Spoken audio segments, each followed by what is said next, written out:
ઘણા બધા પેરેન્ટ્સની એવી કમ્પ્લેન હોય છે કે તેમના બાળકો ફ્રૂટ્સ કે વેજીટેબલ નથી ખાતા, પરંતુ આપણે એને કંઈક અલગ કરીને ખવડાવશું ને તો બાળકો જરૂરથી ખાશે. તો ચાલો આજે આપણે કંઈક અલગ રેસીપી ટ્રાય કરીએ. તો આજે આપણે એવી રેસીપી બનાવવાની છે ને તે ફટાફટ 10 મિનિટમાં ઇન્સ્ટન્ટ બનીને તૈયાર થઈ જાય છે. તો ચાલો આપણે વિચાર્યા વગર બનાવવાનું શરૂ કરીએ. તો બીટની ઇન્સ્ટન્ટ રેસીપી બનાવવા માટે મારે ઘરમાં આટલા બીટ પડેલા હતા, કોઈ જ ખાતું નહોતું. તો મેં વિચાર્યું કે ચાલો આજે આપણે બીટની કંઈક નવી રેસીપી ટ્રાય કરીએ. સૌથી પહેલાં આપણે બીટને ધોઈ અને સાફ કરી લેવાના છે અને આ રીતે ડીટીયાનો ભાગ કટ કરી પિલર્સની મદદથી આપણે બધા બીટની છાલ ઉતારી લેવાની છે. આ રીતે બીટને છાલ ઉતારી આપણે તેને પાણીમાં રાખી દઈશું, જેથી કરીને એની ઉપર જે માટી ચોટેલી હોય ને તે પાણીની અંદર બેસી જાય અને બીટ સરસ એવું સાફ થઈ જાય. આ રીતે બીટ જ્યારે આપણે લાવીએ અને સ્લાડ કરીને ઘરમાં ફેમિલીને ખવડાવીએ ને તો કોઈ સ્લાડ નથી ખાતું અને બીટ સાઈડમાં કાઢી નાખે છે. પરંતુ તમે એક વખત આ રીતે બીટની રેસીપી કરીને ખવડાવશો ને તો બધા મજાથી ખાશે અને ઘરમાં વખાણ કરતા પણ નહીં થાકે. તો આ રીતે બીટની છાલ ઉતારી આગળ પાછળથી આપણે ડીટીયાનો ભાગ કટ કરી અને બધા બીટને છાલ ઉતારી આપણે રેડી કરી લેવાના છે. અને હવે આ રીતના બીટને છાલ ઉતાર્યા પછી આપણે પાણીથી ધોઈ લઈશું અને પ્લેટની અંદર લઈ સાઈડમાં કરી લઈએ અને આપણે આગળની તૈયારી કરી લઈએ. અને હવે મેં અહીંયા બીટને ખમણવા માટે આ રીતના નાના કાણાવાળી જે ખમણી આવે છે ને તે ખમણી લીધેલી છે અને આ રીતના આપણે ખમણીને પ્લેટની અંદર રાખી બધા બીટને આપણે ખમણી લેવાના છે અને આપણે એકદમ ઝીણું છીણ કરવાનું છે, જેથી કરીને આપણી રેસીપી એકદમ ટેસ્ટી બને. તો તમે જોઈ શકો છો કે મેં અહીંયા અડધું બીટ ખમણ્યા પછી હું તમને બતાવી દઉં કે આ રીતના કંઈક આપણે બીટનું ખમણ રેડી થયેલું છે. તો બધા બીટનું મારે અત્યારે એટલું ખમણ રેડી થયેલું છે. તમે તમારા હિસાબથી વધારે કે ઓછું કરી શકો છો. અને હવે તૈયાર થયેલા ખમણને શેકવા માટે મેં ગેસ પર એક કડાઈ ગરમ કરી લીધેલી છે અને એની અંદર આપણું ખમણ શેકાઈ જાય એ પ્રમાણે આપણે ઘી એડ કરી દેવાનું છે. અને ઘી એડ કર્યા બાદ હવે આપણે એની અંદર જે બીટનું ખમણ રેડી કરીને રાખેલું છે ને તેને એડ કરી દઈએ અને આપણે સારી રીતે એને શેકી લેવાનું છે. અને જ્યારે પણ આપણે બીટનું ખમણ એડ કરતા હોઈએ ને ત્યારે ગેસની ફ્લેમ આપણે મીડિયમ કરી દઈશું, જેથી કરીને આ ખમણ નીચે ચોંટી ના જાય.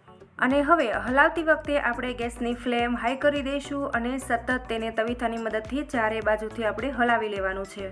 આ એડ કરેલા ખમણને શેકાતા લગભગ 5 મિનિટ જેવું લાગે છે અને 5 મિનિટ જેવું થઈ જાય તો તમે જોઈ શકો છો કે આપણું બીટનું ખમણ સારી રીતે શેકાઈ ગયું છે. અને ત્યાર પછી આપણે એમાં જે પ્રમાણે તમારે દૂધ એડ કરવું હોય ને એ પ્રમાણે તમે એની અંદર દૂધ એડ કરી શકો છો. તો અત્યારે મેં અહીંયા 1 બાઉલ અને ઉપર અડધું બાઉલ એમ મેં 1.5 બાઉલ જેટલું દૂધ એડ કરેલું છે. અને આ રીતના દૂધ એડ કર્યા પછી આપણે સારી રીતે હલાવી લેવાનું છે. તો તમે આ રીતે હલાવશો ને એટલે માવા જેવી કણીઓ સરસ એવી એની અંદર જામી જશે. તો મારી પાસે અત્યારે અવેલેબલ થોડો દૂધનો માવો એ પડેલો છે, તો મેં એ પણ એડ કરેલો છે. તમારી પાસે જો ના હોય ને તો તમે એને સ્કીપ પણ કરી શકો છો.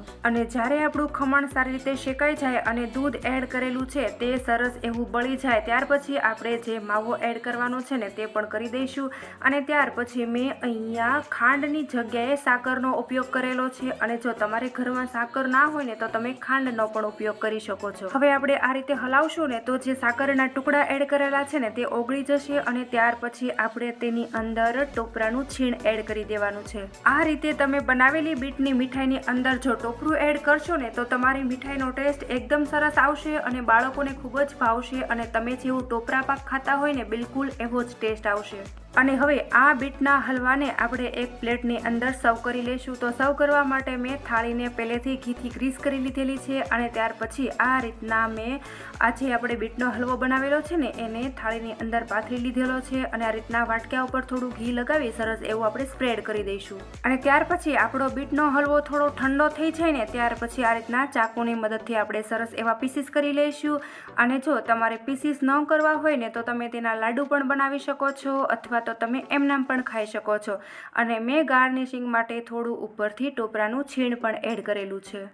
અને હવે બચેલો હલવો છે ને તેની અંદર આપણે કાજુ બદામની કતરણ એડ કરીશું અને આ હલવાને આપણે લાડુ બનાવીશું. અને હવે થાળીની અંદર જે પીસીસ કરીને રાખ્યા હતા ને તેની અંદર પણ આપણે કાજુથી ગાર્નિશિંગ કરી દઈશું.